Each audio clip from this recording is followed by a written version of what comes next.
Primeira pergunta é a seguinte: nos últimos 12 anos, pelo menos, foi quando a gente começou a medir oficialmente, as redes de franquia, o faturamento das redes de franquia está subindo muito mais do que a economia como um todo. Se você pegar um gráfico comparando a linha do crescimento do PIB com a linha do crescimento do faturamento das redes de franquia, a distância é enorme.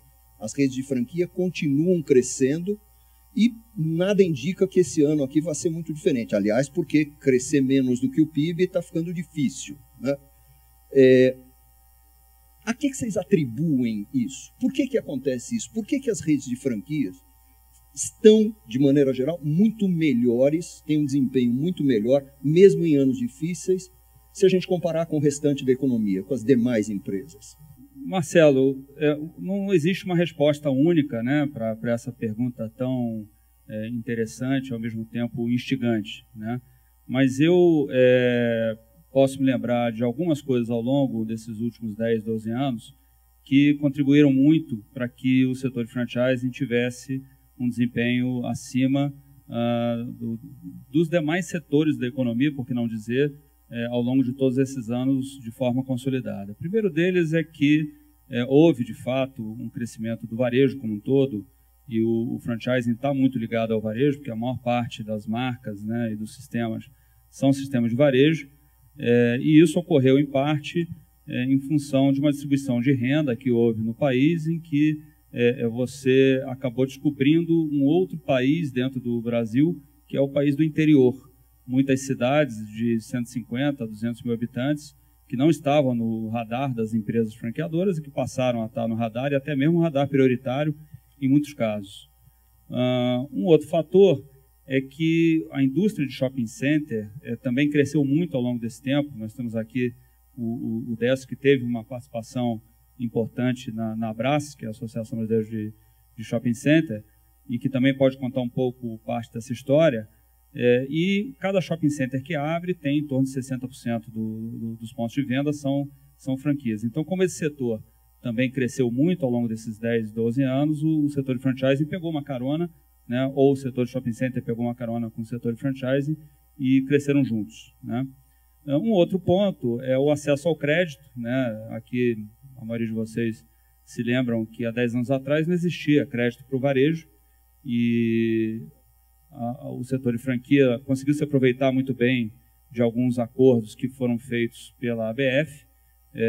Eu fui presidente da ABF por 4 anos. Durante a minha gestão, nós fizemos alguns acordos importantes, inicialmente com bancos públicos, como a Caixa Econômica Federal, o Banco do Brasil, e logo na sequência fizemos também com o Bradesco, Santander, HSBC e alguns outros bancos. E começamos a ter, então, acesso a crédito com contratos onde os franqueadores poderiam, então, permitir que os seus franqueados crescessem também com crédito, né? E, finalmente, para não me estender, nós também tivemos um avanço importante, né, nesse período de 10, 12 anos, que foi o Super Simples, né? Inicialmente foi Simples, depois o Super Simples, que permitiu efetivamente que muitos empreendedores pudessem estar no sistema de tributação diferenciado, simplificado, pagando menos imposto. Eu acho que o setor de franchising ele está passando por como todo setor, ele tem um ciclo de vida, e ele hoje está passando por um ciclo pela parte da maturidade.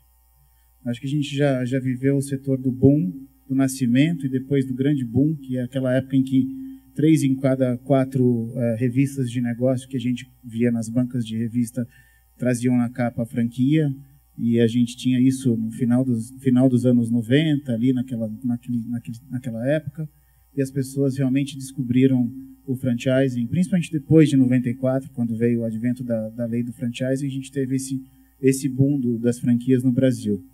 Mas a gente está falando dos últimos 12 anos, que é o setor de desenvolvimento e maturação do franchising no Brasil.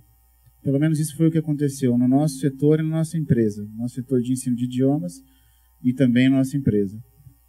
Hoje, eu acho que o setor de franchising está absolutamente consolidado, ele está muito maduro, e ele parte para uma próxima etapa, Marcelo, que eu acho que é o setor de de você ficar com a escolha de franqueadores e de marcas que realmente se consolidem nesse setor.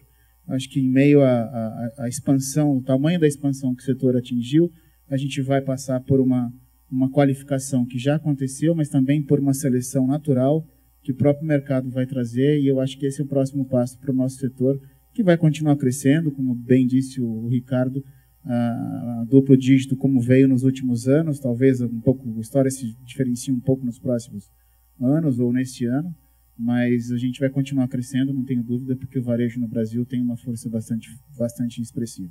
Técio, você enxerga, só para aproveitar um gancho no que você falou antes de passar para o Bruno, você enxerga a possibilidade de marcas desaparecerem, franqueadores desaparecerem? É isso? Quando você fala em seleção natural, você vê o seguinte: quem não se profissionalizar muito tende a morrer ou ser engolido por outro. Como é que você enxerga isso? Eu acho isso natural de setores, como já aconteceu no setor bancário, como já aconteceu no varejo, como já aconteceu em setores da indústria.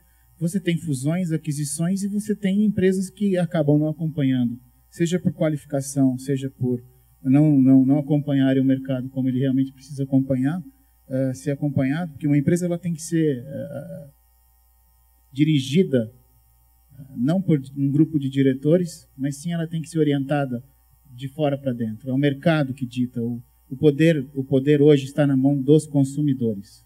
O foco da Localiza, nesse momento, está muito mais voltado para a abertura de novas agências, de novas franquias, ou voltado para buscar formas de melhorar o desempenho daquelas que já existem, melhorar a produtividade? E aproveitando para emendar com outra pergunta, do que é que seus franqueados, principalmente, mais precisam nesse momento? Eu sei que o que eles mais precisam é mais vendas, né? Outro dia eu passei por uma loja, acho que na Avenida Paulista, que na vitrine tinha uma placa assim: precisa-se de clientes. Né? Assim, então, tirando isso, né, assim, precisa mais venda, todo mundo precisa. O que mais vocês estão fazendo? E até com relação a vendas, o que vocês estão fazendo para aumentar as vendas? Como é que você está suportando melhor o teu franqueado, do que mais ele precisa?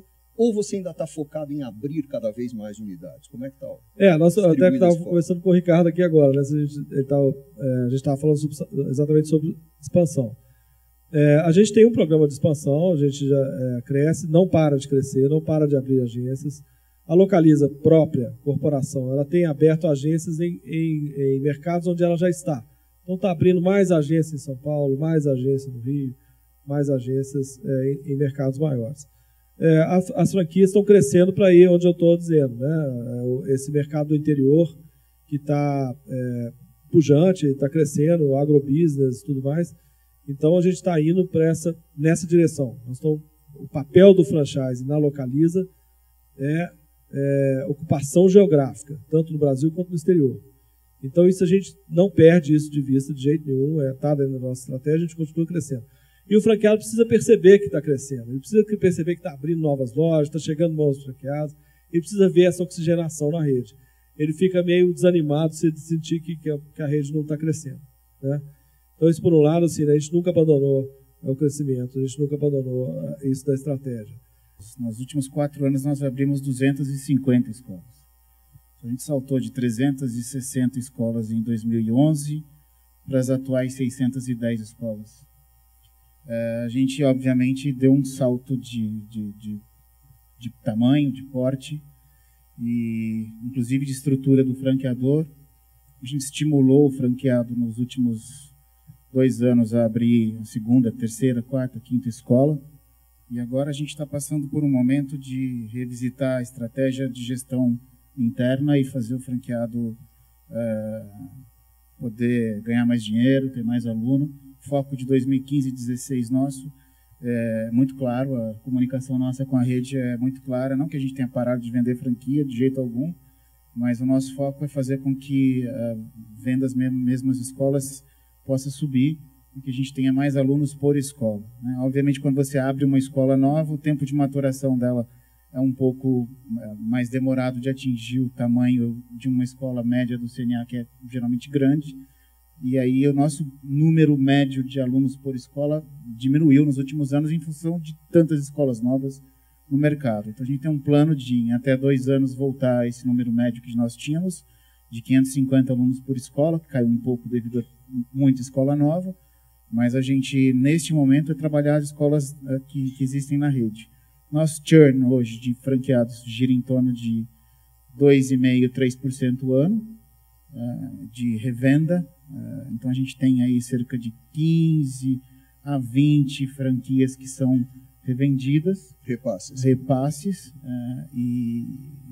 E esse é o nosso número. O que a gente está fazendo atualmente é explorar novos canais, fazer com que o franqueado explore novos canais também. Então, a gente está trabalhando muito, a gente investiu muito em três pilares. Produto, revitalização total dos produtos, tecnologia, para poder adequar o ensino a esse aluno e a esse consumidor atual que hoje está com smartphone, está com computador na frente dele, e hoje o ensino híbrido é o que está aparecendo que é faz um pouco mais de sentido para as pessoas que têm menos tempo de se deslocar para ficar 3, 4 horas numa escola por semana. Então, uma complementação pela internet. A gente também não acredita que o ensino à distância 100% seja algo que realmente seja um ensino de qualidade. Então, a gente acredita que o complemento, isso que a gente está colocando agora, e novos canais de venda, seja por internet, seja por convênio, seja, enfim, uma série de outros canais que, se eu for abrir aqui, eu estou muito tempo no painel, mas hoje o foco é fazer o franqueado ter um resultado melhor no bottom line. Ricardo, você. Marcelo, nós estamos atuando nas duas pontas, no sentido de que o nosso negócio é um negócio de market share, como vários outros negócios aqui. Nós precisamos ocupar e crescer o nosso market share em cima da concorrência. Então, esse é um objetivo estratégico importante da empresa. E, com isso, a gente tem um plano de expansão que é usado, vem sendo usado ao longo dos últimos anos. Esse ano, o nosso plano é fazer 150 novos pontos de venda. Nós estamos até adiantados nesse sentido, nós já abrimos mais da metade desses pontos, considerando que, historicamente, a gente abre mais pontos no segundo semestre do que no primeiro, em função da abertura de empreendimentos, como shopping centers e outros centros comerciais que ocorrem no segundo semestre. Então, quer dizer, a despeito de tudo que se comenta de economia, de crise, etc., a gente, não vou dizer que não está sentindo, mas no sentido da expansão, a gente está indo bem.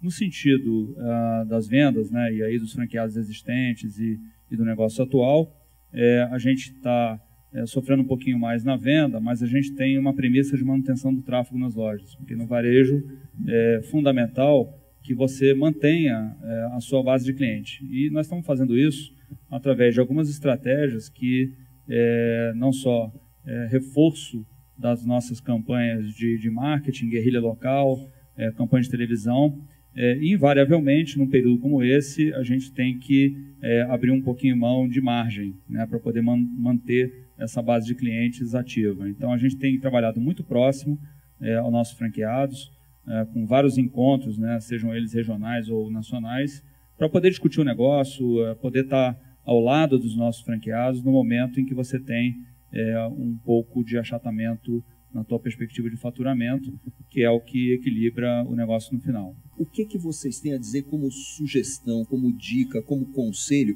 e não só focando em franquia, não só pensando que a gente tem na plateia gente que não tem nada a ver com franquia, mas todo mundo aqui está no mundo dos negócios. O que vocês sugeririam, o que vocês deixariam como mensagem para essa gente que está aqui dentro? O que deve fazer num momento como esse? Como é que deve se posicionar? Como é que deve agir? O que vocês estão fazendo e o que vocês acham que essa gente poderia fazer para fazer um ano melhor? Bom, eu, em primeiro lugar, como varejista, eu sou, de natureza, um otimista, né, com o nosso negócio e com o nosso país. Eu acho que a gente tem, assim, eu falei um pouco antes, uma questão de confiança que está no ar, porque todo mundo, né, abre o jornal, lê televisão e fica impregnado com WhatsApp e tal, de notícia ruim, mas o que tem de coisa boa no país é uma coisa indescritível. Então eu vejo algumas pessoas, por exemplo, não, porque eu vou sair do Brasil, vou morar em Miami. Eu acho que essa é uma atitude perdedora, na minha avaliação, porque está fugindo efetivamente da realidade, né, que precisa ser enfrentada. A gente não vai ter a vida inteira momentos apenas de bonança. Então eu acho que nós vivemos num país maravilhoso, um país repleto de oportunidades, né, que vai continuar tendo, né? Eu acho que essa crise ensina muito a gente a lidar com problemas dentro da nossa empresa, dentro da nossa família, que talvez em outros lugares a gente não tivesse. Tá tudo tão na cara, tão na cara, tão na cara que vai dar errado, que vai dar certo. No final, o Brasil sempre dá jeito. Acontece que a gente está passando por uma crise que tem uma geração que é a primeira vez que está passando por essa crise. E essa geração, ela, enfim, como primeira tormenta dentro de um barco, ela está assustada. E o que a gente tem que passar para essa turma é... Estou entregando minha idade. O que a gente tem que entregar para essa turma é calma. Um bom capitão de barco, você conhece, é numa tormenta, não é num mar calmo.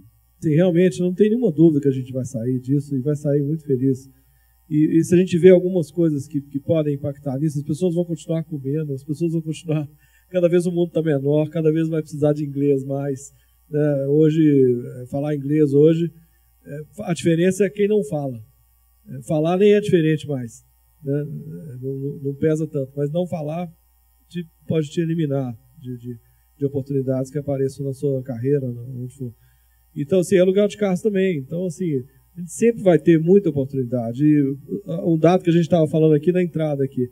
Hoje nós temos 6 milhões de clientes, pessoa física, cadastrados, né? Na nossa base de clientes tem 6 milhões de clientes. O requisito básico para alugar um carro é ter cartão de crédito. O Brasil tem 40 milhões de cartões de crédito. Então, assim, nós só temos 6 milhões. Se esses 40 milhões de cartões de crédito de plásticos pertencerem aí a 20 milhões de pessoas, porque quase todo mundo tem 2, nós ainda temos 14 milhões de pessoas para alugar carro. Essas mesmas que vão consumir alimentos de qualidade, restaurantes de qualidade, e atendimentos de qualidade, e vão precisar de falar outros idiomas e tudo. O Brasil, o mundo tem 230 países, 230, depende do dia, né, que a gente abre o jornal, tem mais um ou menos um. O Brasil é o 8º. Assim, a gente está muito bem, sabe? Essas pessoas que estão aí desmandando, elas vão embora um dia. Mas vão ter que ir embora, não tem jeito. Já estão indo, já abriram a porta, sabe? Assim, eles são muito fracos, são muito menos do que quem é forte. São muito menores. Falta mesmo articulação.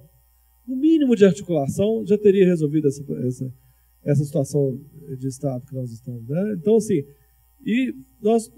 quanto menos WhatsApp e menos jornal a gente lê, mais a gente vai ter condição de crescer.